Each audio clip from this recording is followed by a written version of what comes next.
Bienvenue à cette exploration. Aujourd'hui, on plonge dans un problème que franchement beaucoup connaissent, souvent avec une petite pointe de panique, la fuite d'eau à la maison. Ah oui, le classique. Exactement. Et la question, quand faut-il vraiment lâcher la clé à molette et, bon, composer le numéro d'un plombier? On s'appuie pour ça sur des extraits du guide SOS plombier quand l'appeler. Un guide pratique donc. C'est ça. Notre mission aujourd'hui, essayer de décrypter les signaux d'alerte, identifier les situations où clairement l'expert devient indispensable, et puis comprendre les avantages de faire appel à un pro. Les bénéfices concrets, au-delà de juste arrêter l'eau qui coule. Voilà, on a tous en tête ce petit goutte à goutte, agaçant, mais quand est-ce que ça devient plus sérieux? Quand est-ce que ça demande une vraie action? Mhm. C'est la question clé. Très bien, alors allons-y. Le premier point, et la source le dit bien, c'est l'urgence. L'urgence évidente. Oui, là, difficile de se tromper. C'est ça. Le cas où l'eau jaillit, une canalisation qui lâche carrément. On imagine la scène, quoi. Le début d'inondation. Exactement. La source parle de rupture de canalisation ou d'une chaudière qui laisse s'échapper de l'eau. Mais vraiment beaucoup. Là, on sent bien que le bricolage du dimanche, c'est fini. Absolument. Dans ces cas-là, la rapidité, c'est crucial. La source insiste là-dessus. L'appel au pro, c'est d'abord pour limiter les dégâts. Oui, avant même de réparer. Exactement. Il faut empêcher la catastrophe, quoi. Les murs qui s'imbibent, le parquet qui gondole, les problèmes électriques potentiels, voire pire, la structure du bâtiment qui prend cher. C'est vrai que quand on voit l'eau monter ou s'infiltrer, le coût de l'intervention d'urgence, ça paraît tout de suite plus relatif. Mais oui, comparé à devoir refaire toute une pièce ou plus, le calcul est vite fait. Hmm. Et c'est là que le savoir-faire du professionnel, ça prend tout son sens.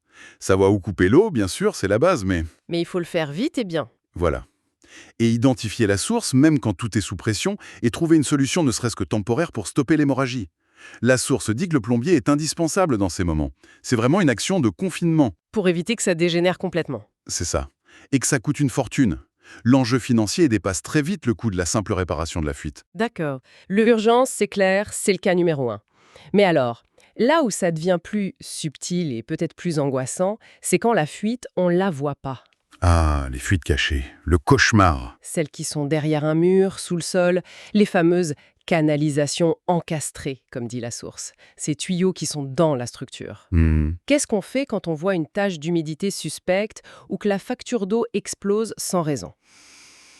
Alors là, c'est un point central. Et c'est typiquement là où essayer de faire soi-même, ça atteint très vite ses limites. On risque de faire pire. Souvent, oui. Chercher une fuite dans un mur au hasard, c'est le meilleur moyen de faire plus de dégâts en cherchant qu'en réparant. La source est très claire là-dessus. Seul un plombier équipé peut trouver la fuite avec précision. Équipé, ça veut dire quoi? Avec des outils spéciaux? Exactement. On n'est plus à l'époque où on tapait sur le mur pour écouter. J'espère. Non, non. La source parle de méthode de recherche non destructive. C'est ça qui est intéressant. Non destructive. C'est-à-dire? Qui évite de tout casser pour trouver. On utilise des technologies. Par exemple, la caméra thermique. Ah oui, j'en ai entendu parler. Ça voit la chaleur? En quelque sorte, ça détecte les micro-variations de température sur une surface. L'humidité, même invisible, ça refroidit un peu le mur ou le sol. La caméra le voit, ça permet de cartographier la zone humide et de remonter à la source. Pas mal. Et la source mentionne aussi le gaz traceur. C'est quoi ça? C'est une autre technique, très efficace, surtout pour les tuyaux sous pression. Le principe, c'est on isole la section de tuyaux suspecte, on la vide et on injecte un gaz spécial. Un gaz dangereux? Non, inoffensif et plus léger clair. Il va s'échapper par la fissure, même minuscule, et remonter à travers les matériaux. Et on le détecte comment? Avec un appareil sensible, une sorte de renifleur électronique. Là où ça sonne, hop, c'est là qu'est la fuite. Très précis. Donc on cible vraiment le problème sans transformer la maison en chantier. L'avantage économique doit être énorme, rien que là. Tout à fait. La source insiste sur ce double avantage. D'abord, des résultats fiables. On sait où est le problème. Fini de chercher à l'aveugle. Et on évite les travaux inutiles. Exactement. Éviter des travaux de réparation supplémentaires totalement inutiles et au coût élevé, c'est ce que dit le texte. Moins de dégâts collatéraux, moins de poussière, moins de temps où la pièce est inutilisable. C'est un gain de temps, d'argent et de stress considérable. L'expertise et les outils, là, c'est un vrai investissement. Très clair pour ces fuites cachées. Maintenant, parlons des cas qui ont l'air moins graves. Le robinet qui goutte sans arrêt, le petit suintement sous l'évier. Le genre de truc qu'on laisse traîner. Oui, on est tenté de se dire, bon, c'est pas grand-chose, on met un peu de ruban, on resserre un coup, mais la source dit attention, même ça peut faire grimper la facture d'eau, réduire la pression. Mhm. Est-ce que ça vaut vraiment le coup d'appeler un pro pour si peu? C'est une bonne question, parce que oui, l'intervention a un coût, mais la source donne plusieurs raisons de le faire, même pour du mineur. La première, c'est la garantie d'une solution qui dure. Pas juste un bricolage temporaire. Voilà. Le bricolage, ça peut être un pansement. Le pro, lui, va chercher la cause réelle. C'est le joint qui est mort, c'est entartré, c'est autre chose. Il remplace ce qu'il faut avec la bonne pièce de qualité, pour l'efficacité. Ah oui, une réparation mal faite pourrait causer d'autres soucis. Exactement. Ça peut lâcher à nouveau très vite, ou pire, créer d'autres problèmes. Le pro, lui, il engage sa responsabilité sur son travail. C'est une garantie de qualité et de sécurité. Donc c'est pas juste pour arrêter le goutte à goutte, c'est aussi pour être tranquille sur le long terme. Tout à fait. Et il y a une troisième dimension un peu plus stratégique. La source dit qu'une entreprise spécialisée peut devenir un partenaire de confiance. Un partenaire? Pour quoi faire? L'entretien préventif, Ah oui, par exemple. Qu'est-ce qu'il pourrait regarder? la source mentionne le système d'eau chauffe sanitaire, les canalisations. Concrètement, ça peut être vérifier le groupe de sécurité du chauffe-eau, voir s'il faut détartrer, inspecter des raccords visibles pour détecter des signes de faiblesse. Vérifier la pression aussi peut-être? Oui, vérifier la pression, conseiller un réducteur si besoin, parler de la qualité de l'eau, c'est une approche pour garder tout le réseau en parfait état de fonctionnement et essayer d'anticiper les grosses pannes. Intéressant. Ça change un peu l'image du plombier, non?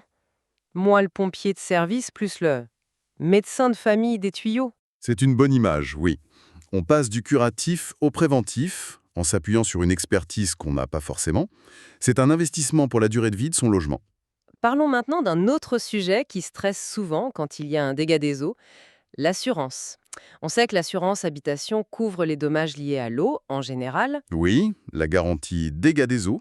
mais quel est le lien entre cette couverture et le fait d'appeler, ou pas, un plombier pro pour réparer la fuite?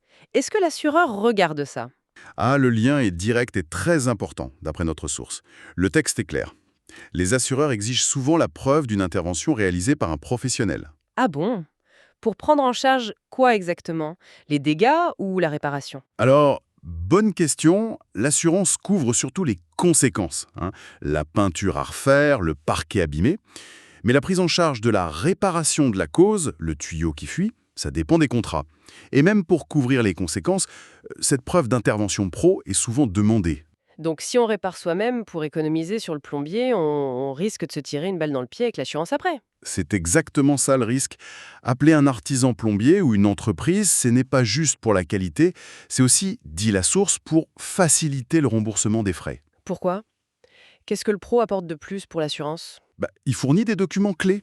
Un devis, une facture détaillée qui explique ce qui a été fait, les pièces changées, parfois un rapport de recherche de fuite si c'était caché. C'est ça la preuve que l'assureur veut voir. Donc, sans facture de plombier, le dossier d'indemnisation est bancal. Il peut l'être, oui, ou en tout cas, ça peut sérieusement compliquer les choses. L'intervention pro, ça donne de la crédibilité. Ça montre que la réparation a été faite sérieusement, dans les règles. Ça rassure l'assureur. Et sans ça, l'assureur pourrait discuter, retarder le paiement, voire refuser? C'est un risque réel, oui, pour certains coûts en tout cas. C'est un aspect administratif et financier à ne vraiment pas négliger. Ça renforce l'idée que l'appel au pro, ce n'est pas juste une dépense, c'est presque une étape obligatoire si on veut que l'assurance suive. Oui, c'est un peu ça. Et ça montre aussi, la source le suggère en parlant de preuves, qu'il faut absolument garder tous ces papiers. Le devis, la facture. C'est une rigueur administrative qui protège financièrement au final. Bon, alors, si on essaie de résumer tout ça, qu'est-ce qu'on retient de cette exploration? Pourquoi appeler un plombier? D'abord, l'urgence évidente pour limiter les dégâts. Oui, le cas extrême. Ensuite, les fuites cachées où il faut la technologie pro pour trouver sans tout démolir. Indispensable là. Troisièmement, même pour les petites fuites, chercher une réparation de qualité, durable, conforme aux normes. Et peut-être même engager un suivi préventif. Pour la pérennité et la sécurité. Et enfin, quatrièmement, la nécessité pour les démarches avec l'assurance, pour faciliter le remboursement. Un point administratif crucial. Donc, savoir passer la main au bon moment, c'est pas un aveu de faiblesse, c'est plutôt un choix malin pour protéger sa maison et son portefeuille. C'est une excellente synthèse. Au fond, le message, c'est de reconnaître que la plomberie, même si on vit avec tous les jours, c'est complexe. C'est un réseau vital mais caché. Voilà. Et dès que ça se complique, ou qu'on veut une solution vraiment sûre et durable, l'expertise, ça devient nécessaire. L'intervention pro, c'est un investissement. Tranquillité d'esprit, sécurité, préservation du bien. Et ça peut même faire des économies au final. Paradoxalement, oui. En évitant les gros dégâts, les réparations à répétition, les galères avec l'assurance. On voit bien la différence entre juste réagir dans l'urgence et gérer les risques de manière plus maîtrisée. Tout à fait. Et ça nous amène peut-être à une dernière petite réflexion. Je vous écoute. Au-delà de savoir quand appeler le pro une fois que le problème est là, est-ce qu'une connaissance même simple de sa propre installation ne changerait pas la donne? C'est-à-dire, Savoir où est le robinet d'arrêt général et comment le fermer vite, repérer les petites vannes d'isolement, reconnaître des signes avant-coureurs comme une baisse de pression, des bruits bizarres. une familiarité minimale avec son propre système? Exactement. À quel point est-ce que ça pourrait transformer notre réaction le jour J? Atténuer l'impact, le stress de l'urgence quand elle arrive. C'est une piste, hein. Passer de simple utilisateur à gestionnaire un peu plus averti de son propre habitat. Une question à méditer, peut-être?